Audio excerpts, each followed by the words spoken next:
Passion of the Christ అనే మూవీని తీసినటువంటి డైరెక్టర్ మెల్ గిబ్సన్ ఆ చిత్రాన్ని చాలా అద్భుతంగా చిత్రీకరిస్తున్నారు. యేసు ప్రభు వారిని కొరడాలతో కొట్టేటువంటి సన్నివేశం వచ్చినప్పుడు అక్కడున్న రోమన్ సైనికుల యొక్క కొరడాలకు 4 శాఖలు ఉంటాయి. ప్రతి శాఖకు 4 గాలపు ముళ్ళు ఉంటాయి. ఒక్కసారి ఆ కొరడాతో కొడితే 16 చోట్ల చీలిపోతుంది.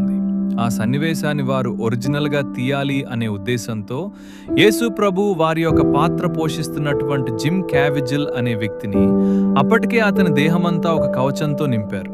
అయితే అతనిని బండకు బంధించి మొదటి దెబ్బను కొట్టారు. ఆ వ్యక్తి చాలా అద్భుతంగా ఎమోషనల్గా నటించాడు. రెండో దెబ్బ కొట్టారు, అదే స్పందన అతనిలో ఉంది. ఆ మూవీ తీస్తున్నటువంటి డైరెక్టర్ అనుకుంటున్నాడు చాలా అద్భుతంగా ఈ వ్యక్తి నటిస్తున్నాడు అని. ఆ కొరడాతో మూడో దెబ్బ కొట్టేసరికి జిమ్ క్యావిజిల్ అనే వ్యక్తి గట్టిగా అరుస్తాడు.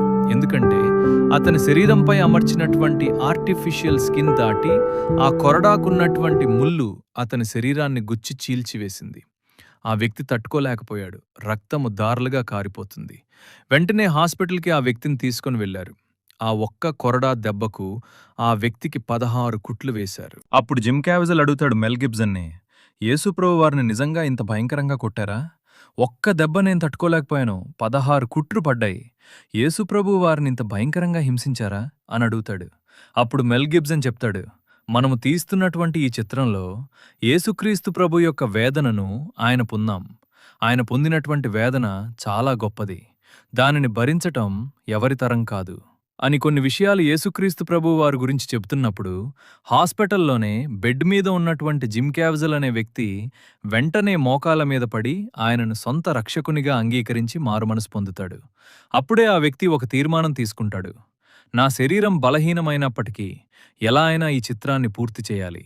సర్వ మానవాళి కొరకు, అందరికీ పరలోక రాజ్యాన్ని ఇవ్వటం కొరకు ఆయన పొందిన వేదనలు, శ్రమలు కళ్ళకు కట్టినట్టుగా చూపించాలి అనే ఉద్దేశంతో ఆ వ్యక్తి మరలా ఆ చిత్రంలో ఆ పాత్రను పోషించడానికి సిద్ధపడతాడు.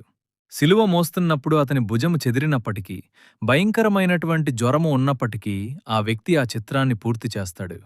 ఆ చిత్రాన్ని చూసి కొన్ని లక్షల మంది ప్రభువును తమ సొంత రక్షకునిగా అంగీకరించారు. అలాగనే బైబిల్కి సంబంధించిన నోవాహు ఓడ గురించిన ఫుల్ వీడియో ఛానల్లో ఉంది.